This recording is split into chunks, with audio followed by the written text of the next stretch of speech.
Welcome to thoughts. 2023 Wayanad കടുവയുടെ ആക്രമണത്തിൽ ഒരു മനുഷ്യൻ കൊല്ലപ്പെടുന്നു.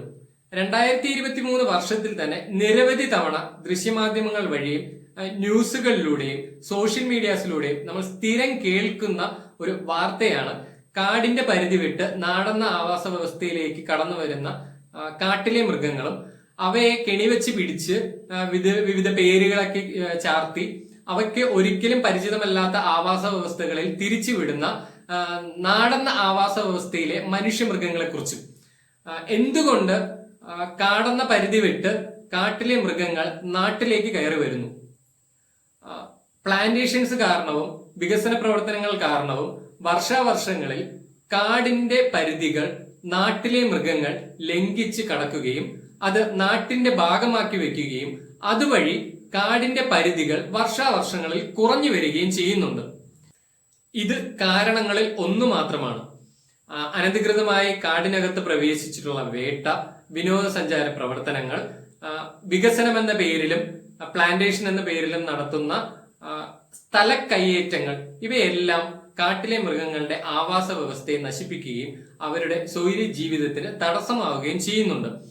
ഇവയൊക്കെ കാരണമാണ് പ്രകൃതിപരമായ വെള്ളത്തിന്റെ ലഭ്യത, കാട്ടുതീ ഉണ്ടാവുന്ന പ്രവർത്തനങ്ങൾ, ഇങ്ങനെയുള്ള ഒരുപാട് കാരണങ്ങളിൽ കാടിന്റെ പരിധി വിട്ട് മൃഗങ്ങൾ നാട്ടിലേക്ക് വരാറുണ്ടെങ്കിലും നിരവധി കയ്യേറ്റ പ്രവർത്തനങ്ങൾ കൊണ്ട് മാത്രമാണ് കാടിന്റെ പരിധി വിട്ട് മൃഗങ്ങൾ നാട്ടിലേക്ക് വരുന്നത്.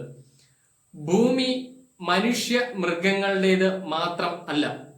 ഭൂമിയിൽ മനുഷ്യ കേന്ദ്രീകൃതമായ ഒരു സ്ഥലം രൂപപ്പെടുത്തുകയും നാടെന്നതിന് പേരിടുകയും ബാക്കിയുള്ള ജീവജാലങ്ങളെയെല്ലാം മനുഷ്യന് കൺട്രോൾ ചെയ്യാൻ കഴിയാത്ത, അവന്റെ ഇണക്കത്തിലില്ലാത്ത മൃഗങ്ങളെയെല്ലാം വെറും മൃഗങ്ങൾ, we are special creatures, you are just an animals എന്ന് പറഞ്ഞ് ഒരു കാടന്ന പരിധി വെച്ച് അതിനകത്ത് മാത്രം എർത്തിൽ ഒതുക്കി നിർത്തുന്ന ഒരു രീതിയുണ്ട്.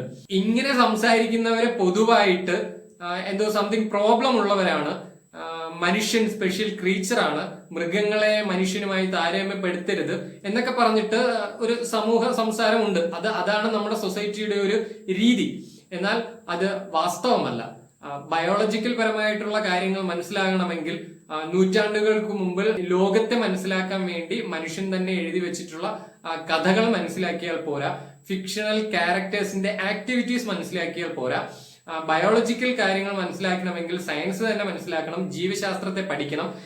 എങ്ങനെ മനുഷ്യനും നമ്മൾ മൃഗങ്ങളിൽ നിന്ന് വിളിക്കുന്ന ക്രീച്ചേഴ്സും ഒരുപോലെ താതാത്മ്യപ്പെട്ടിരിക്കുന്നു, നമുക്കുള്ള സിമിലാരിറ്റീസ് എന്താണ്, വ്യത്യാസങ്ങൾ എന്താണ് എന്നുള്ള കാര്യങ്ങൾ കൃത്യമായി മനസ്സിലാക്കണം. ഭൂമിയിൽ 4 ഭാഗമായി ഭൂമിയെ തിരിച്ചു കഴിഞ്ഞാൽ അതിന്റെ 3 ഭാഗം ജലമാണെന്നാണ് പറയുന്നത്. അതിൽ ബാക്കി വരുന്ന ഒരു ഭാഗത്ത് മാത്രമാണ് മനുഷ്യൻ ജീവിക്കുന്നത്.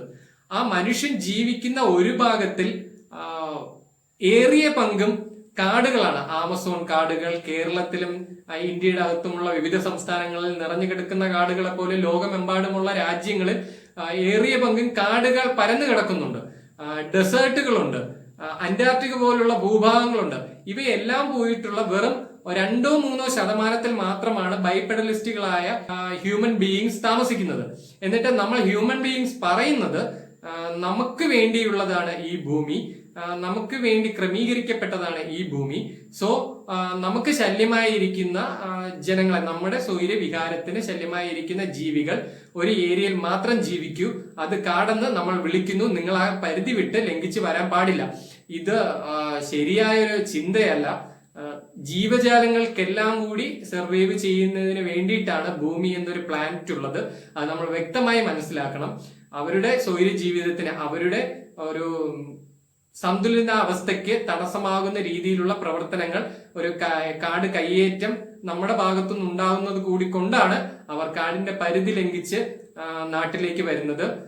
അതൊരു മഹാപരാധമായി കണ്ട് വേട്ടയാടി കൊന്നുകളയാതെ, പിടിച്ച് കൂട്ടിലിട്ട് അടിമയെ പോലെ പണിയെടുപ്പിക്കാതെ, ഒരിക്കലും പരിചിതമല്ലാത്ത ആവാസ വ്യവസ്ഥയിലേക്ക് കെണിവെച്ച് പിടിച്ച് കൊണ്ട് തള്ളാതെ നമ്മുടെ അതിക്രമങ്ങൾ മനസ്സിലാക്കി, കാടിന്റെ കയ്യേറ്റങ്ങൾ മനസ്സിലാക്കി ഇനിയെങ്കിലും മൃഗങ്ങളെ, we are animals, they are animals, they are different type of animals എന്ന് മനസ്സിലാക്കി അവയെ ജീവിക്കാൻ അനുവദിക്കുക, കയ്യേറ്റങ്ങൾ ഒഴിക്കുക, സമാധാനമായി ഭൂമിയിലെ എല്ലാ ജീവജാലങ്ങളും അവരവരുടെ ബ്രെയിൻ വർക്ക് ചെയ്യുന്ന രീതിയിൽ സമാധാനപരമായി ജീവിക്കട്ടെ, സന്തോഷമായി ജീവിക്കട്ടെ.